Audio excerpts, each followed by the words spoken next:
और भारत के लिए भी धमकी है। सवाल बड़ा इसलिए है क्योंकि एक तरफ अरब देश हो गए जो सब इजराइल के खिलाफ है, सारे मुस्लिम देश इजराइल के खिलाफ खड़े हुए हैं। पाकिस्तान अब कह रहा है कि वक्त है परमाणु का। पाकिस्तान कह रहा है कि परमाणु बम सारे इस्लामिक और मुस्लिम देशों के लिए ही हमने बनाया। आपको बता दूं और जानकर ताज्जुब होगा कि किसी भी अरब देश के पास, किसी भी मुस्लिम देश के पास परमाणु बम नहीं है सिवाय पाकिस्तान के। अगली तस्वीर दिखाई। एक तरफ ये जो लड़ाई हो रही है, ये लड़ाई नेतन्याहू यानी इजराइल बनाम हमास है। हमास एक आतंकी संगठन है, उसके खिलाफ ये लड़ाई है। उसके खिलाफ इस लड़ाई में मुस्लिम देश इजराइल के ऊपर टूट पड़े। अगली तस्वीर दिखाई। अब इस लड़ाई में एक नई एंट्री हो गई है पाकिस्तान की। पाकिस्तान कह रहा है कि अब तो परमाणु का इस्तेमाल होना चाहिए, मोदी के दोस्त के खिलाफ परमाणु का इस्तेमाल होना चाहिए और भारत पर भी टारगेट कर रहा है। अगली तस्वीर दिखाऊं, ये कह कौन रहा है? ये है नवाज शरीफ, ये है नवाज शरीफ की बेटी मरियम, और ये जो तस्वीर मैं आपको दिखा रहा हूं, ये तस्वीर ये नवाज शरीफ के दामाद है। ये तस्वीर जो आप देख रहे हैं, ये नवाज शरीफ के दामाद है। इनका नाम है कैप्टन सफदर। तो ये धमकी दे रहे हैं, परमाणु जंग की धमकी दे रहे हैं। जरा रिपोर्ट देखिए और सुनिए क्या कुछ कह रहे हैं कैप्टन सफदर।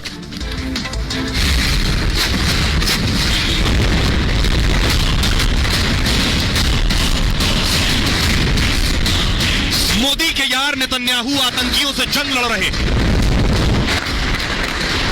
और पड़ोसी पाकिस्तान सरेआम आतंकियों के साथ उतर आया है।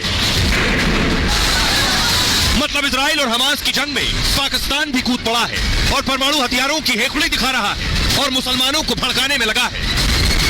मैं आपको बावर करवा रहा हूं, पाकिस्तान के पास जो एटम बम है ये पाकिस्तान का नहीं है, ये उम्मत मुसलमान का है। इजराइल एक्शन हमास पर ले रहा है और पाकिस्तान इसे कार्रवाई मुसलमानों पर बता रहा है। जंग के बीच भारत के रुख और उसकी हैसियत से भी पाकिस्तान बौखलाया हुआ है। वो मोदी के सामने कुछ कर तो सकता नहीं, तो जिहाद के नाम पर उकसाने और परमाणु बम की धमकी देकर जंग की आग को बढ़ाने में लग गया है। इस वक्त टेंशन बहुत बड़ी हुई है। आप देख रहे हैं पूरी दुनिया और खासतौर पर अरब देश इजराइल पर टारगेट कर रहे हैं। दूसरी तरफ अरब देश के सामने कौन है? दूसरी तरफ खड़े हुए हैं पश्चिमी देश जो इजराइल के साथ है। तो अब ऐसे में पाकिस्तान क्या कह रहा है? कह रहा है हम परमाणु बम मार देंगे। नवाज शरीफ के आगे खड़े नवाज शरीफ के दामाद। नवाज शरीफ के दामाद ने इजराइल के विरोध में एक रैली की और पाकिस्तान से भारत इजराइल के खिलाफ जहर उगला है। कैप्टन सफदर ने पाकिस्तान के पेशावर में इसराइली को किया, इसमें मुस्लिमों को भारत और इजराइल के खिलाफ भड़काया है। सफदर ने भारत और इजराइल को परमाणु धमकी दी है। सफदर ने कहा पाकिस्तान का परमाणु बम हर मुस्लिम देश का परमाणु बम है। मुसलमानों जिहाद के लिए तैयार हो जाओ, ये कह रहे हैं कैप्टन सफदर। फिलिस्तीन के लोग आपकी ओर देख रहे हैं। गाजा के मुसलमानों को बताएं कि हम आपके साथ हैं। मुस्लिमों गजवाए हिंद के लिए भी तैयार हो जाओ। अगर मुस्लिम जिहाद नहीं करते हैं तो अपमान का इंतजार करता है, अपमान इंतजार करता है। यानी इनका कहने का मतलब है या तो जिहाद करो और नहीं करोगे तो फिर तुम्हारा अपमान होगा। ये कुछ नहीं कर रहे हैं फिर भी पूरी दुनिया में अपमान और जिल्लत झेल रहे हैं। मुसलमान जिहाद के लिए तैयार ना रहे तो जिल्लत झेलनी होगी। इजराइल एक्शन आतंकी संगठन हमास के खिलाफ कर रहा है, लेकिन सफदर जंग जैसे लोग इसे मुस्लिमों से जोड़कर उकसाने में लगे। वो इजराइल को मुस्लिमों का दुश्मन साबित करने में लगे हैं और जो इजराइल के साथ है उसे मुस्लिम विरोधी बता रहे हैं। ये करने के पीछे बहुत गहरी साजिश है। आपको बताऊं, दरअसल कोशिश ये है कि किस तरह से इस पूरी जंग को एक आतंकी संगठन के खिलाफ जो जंग है उसे मुसलमानों के खिलाफ जंग बना दिया जाए। नवाज शरीफ के दामाद कौन है जरा देखिए। ये तस्वीर आप देख रहे हैं, सफदर पाकिस्तान के खैबर पख्तूनख्वा के रहने वाले हैं। सफदर अवान पाकिस्तान की सेना में कैप्टन भी रह चुका है, लेकिन उनकी पहचान नवाज शरीफ के दामाद के तौर पर होती है। सफदर की शादी 1992 में नवाज शरीफ की बेटी मरियम से हुई। इसके बाद वो पाकिस्तान की आर्मी छोड़कर पॉलिटिक्स में, राजनीति में आ गए। सफदर भी पत्नी मरियम की तरह पीएमएलएन पार्टी के इस वक्त नेता है, पाकिस्तान मुस्लिम लीग नवाज के नेता है, और 2008 से 2018 तक पाक नेशनल असेंबली के सदस्य भी रहे। लंबे वक्त बाद नवाज लंदन से पाकिस्तान अब वापस लौट रहे हैं, यानी इनके ससुर।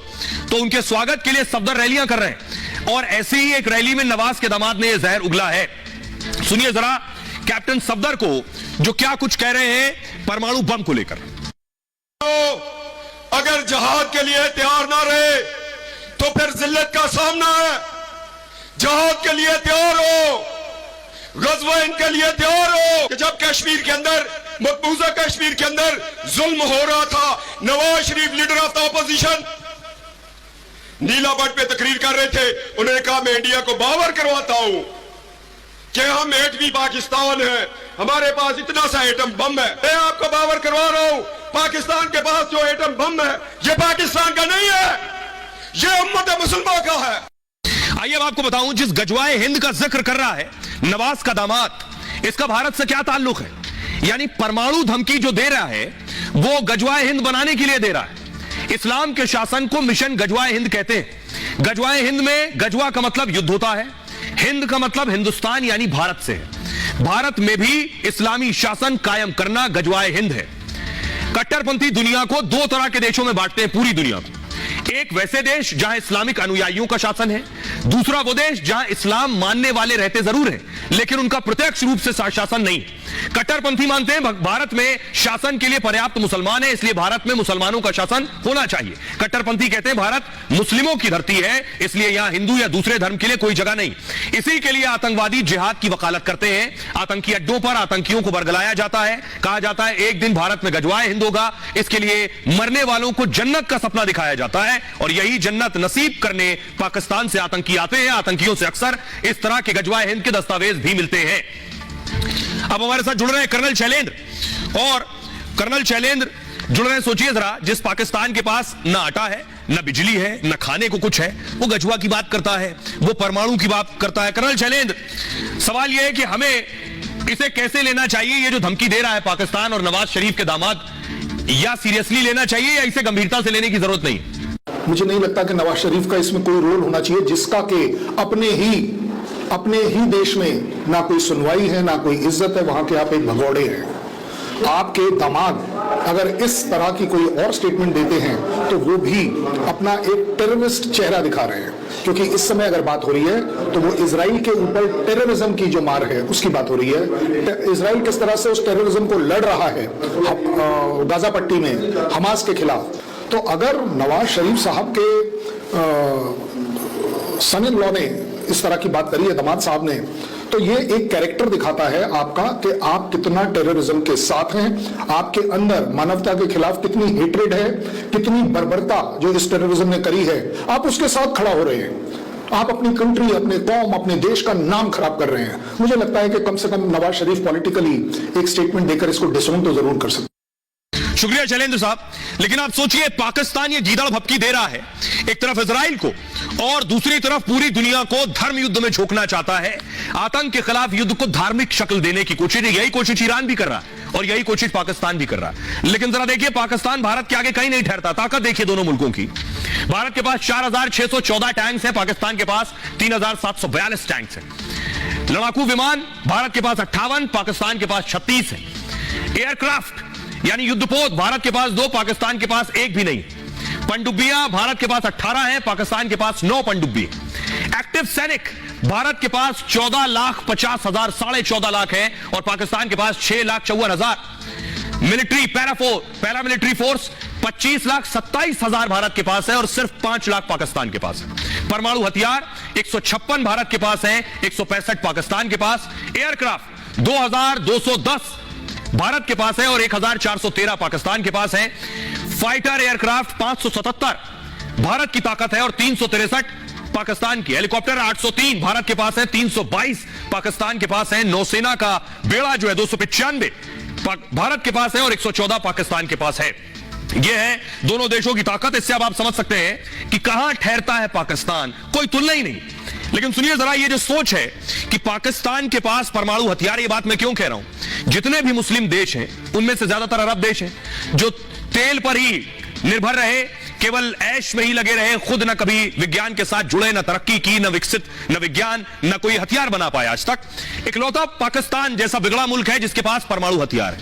इसलिए पाकिस्तान उस परमाणु हथियार को सारे मुस्लिम देशों के साथ जोड़ता है और यह सोच पाकिस्तान में अंदर तक है। पाकिस्तान की एक पूर्व एमएलए को मैं आपको सुनवाना चाह रहा हूं, जिनका नाम है सरवत फातिमा। उन्होंने विधानसभा में इसी परमाणु की बात को कहा था। पाकिस्तान अल्हम्दुलिल्लाह एक एटमी ताकत है। ये एटम बम दिखाने के लिए नहीं रखे गए हैं, ये एटम बम मुसलमानों और पाकिस्तान की दिफा के लिए रखा गया है। हम वज़ीर आज़म से मुतालबा करते हैं कि इसराइल को वाज़ेह पैगाम दें कि फ़लस्तीन पर जुल्म और सितम को ख़त्म करके अपना कब्जा ख़त्म करें, वरना हम इसराइल को दुनिया के नक्शे से मिटा देंगे। ये 2021 का बयान सुना रहा हूं मैं इनका। 2021 में भी इसराइल को मिटा रहे थे और हर बार ये इजराइल को मिटाने के मकसद से ही उस पर टूट पड़ते हैं, लेकिन हर बार हार जाते हैं क्योंकि नीयत साफ नहीं। आइए अब आपको बताते हैं, पाकिस्तान ऐसे ही कोशिश भारत को हराने की करता है। भारत की दोस्ती इजराइल से भी है, पुतिन से भी है, अमेरिका से भी ऐसे ही दोस्ती है, क्योंकि हिंदुस्तान के लिए पहले मुल्क है अपना, मुल्क के इंटरेस्ट हैं, भारत के इंटरेस्ट और इंटरेस्ट के हिसाब से हमारे सब दोस्त हैं, कोई दुश्मन नहीं। पहली बात। अगली तस्वीर दिखाऊं, लेकिन पाकिस्तान जैसे देश दोस्त बनने लायक नहीं। ये आप देख रहे हैं S-400 जो एयर डिफेंस सिस्टम पुतिन से लिया है भारत ने, जो बॉर्डर पर तैनात है, पाकिस्तान की तरफ से कोई हरकत हो तो ये आसमान में गिरा देगी। अगली तस्वीर दिखाऊं जरा, इसका एक डेमो देखिए। ये देख रहे हैं, ये मिसाइल डिफेंस सिस्टम, ऊपर गया रॉकेट, पाकिस्तान ने अगर कोई हरकत की है तो आसमान में ही